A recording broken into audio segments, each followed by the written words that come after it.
Well, hey folks, thanks so much for joining us this week. This is part 2 of our series, Lovers in a Dangerous Time, Everyday Habits for Faith Formation. And this week, we have been talking about the idea of keeping time.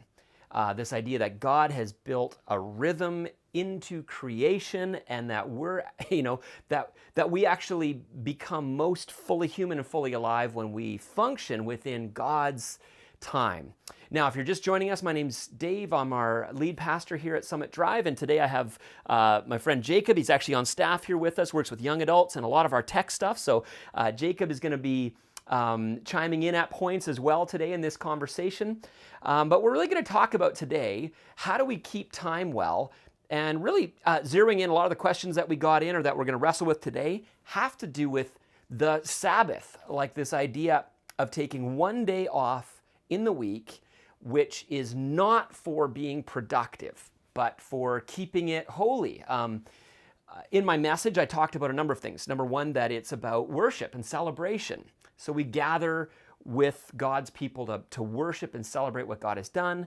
But then I also talked about how it's about justice, that there's Jesus and his interactions with people. He actually didn't say, oh, I shouldn't heal or care for people. He leaned into what it meant to see the world put back to rights and back into right order. So we're going to jump in with some questions. Jacob. Yeah.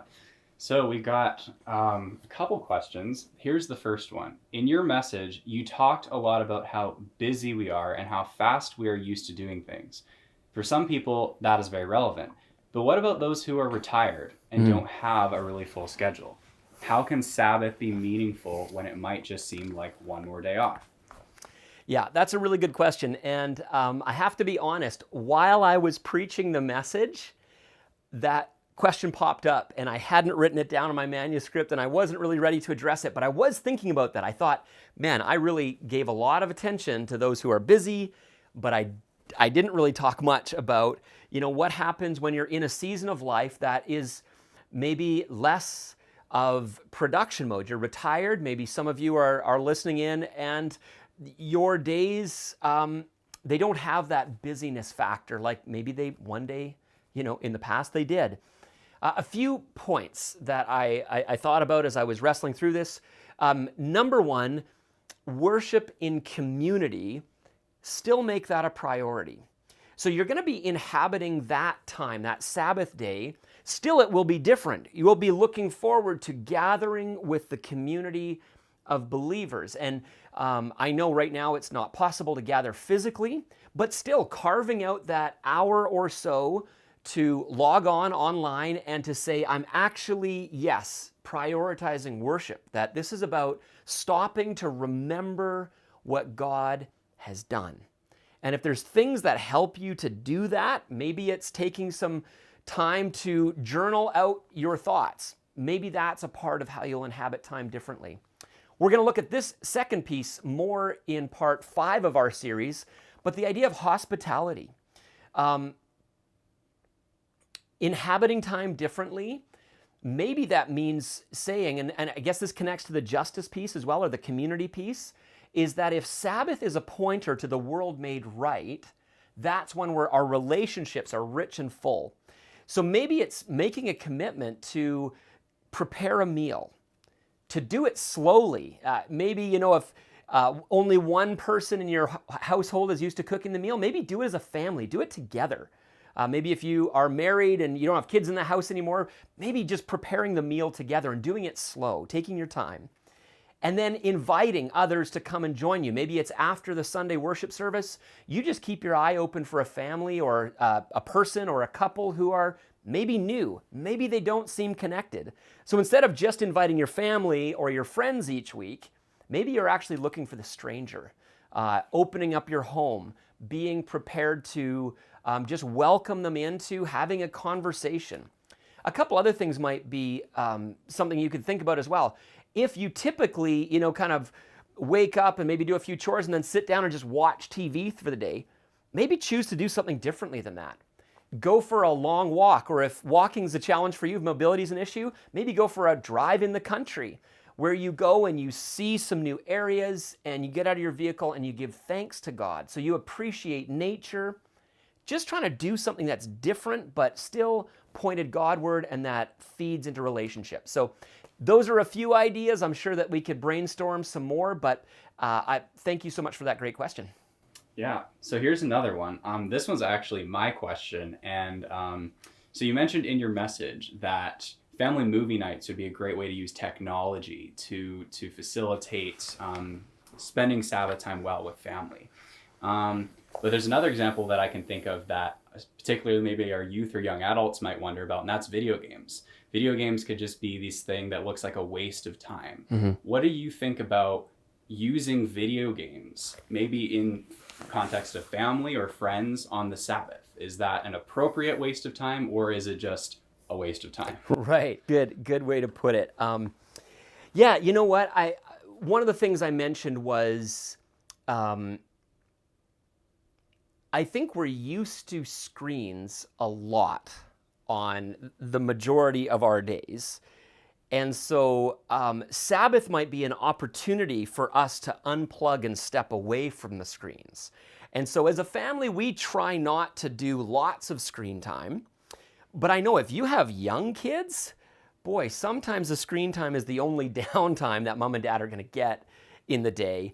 And so, don't feel ashamed of screens on the Sabbath. I don't think that that's the point, but I think that if they're distracting, the Sabbath is a time for paying attention. It's for noticing what's going on around you. So for video games, for our family, we might play a board game. Maybe that's, the best option for the day.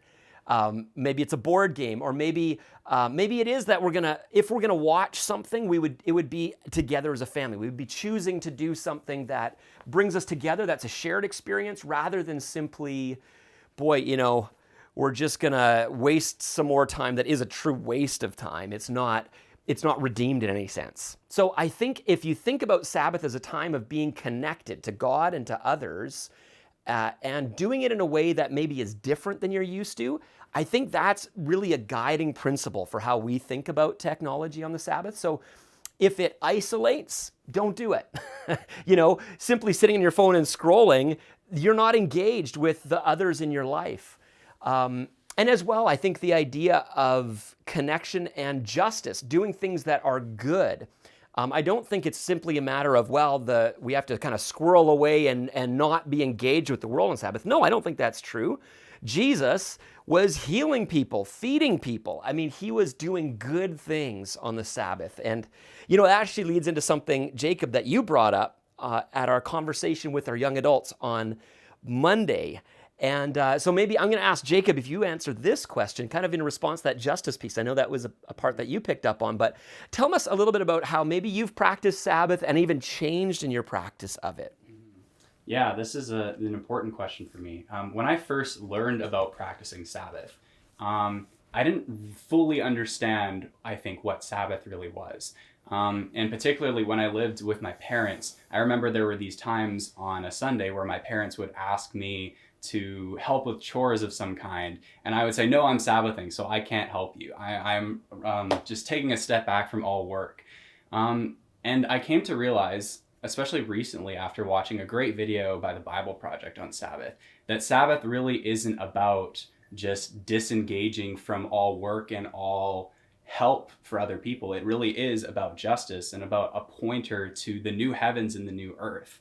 That's what Sabbath is and always was meant to be. And so I think my practice of Sabbath has really changed, especially recently, whereas before I would just say, you know what, I'm not going to do, if somebody's in need of help, I'm just going to, say, you can call me tomorrow, but today's my Sabbath.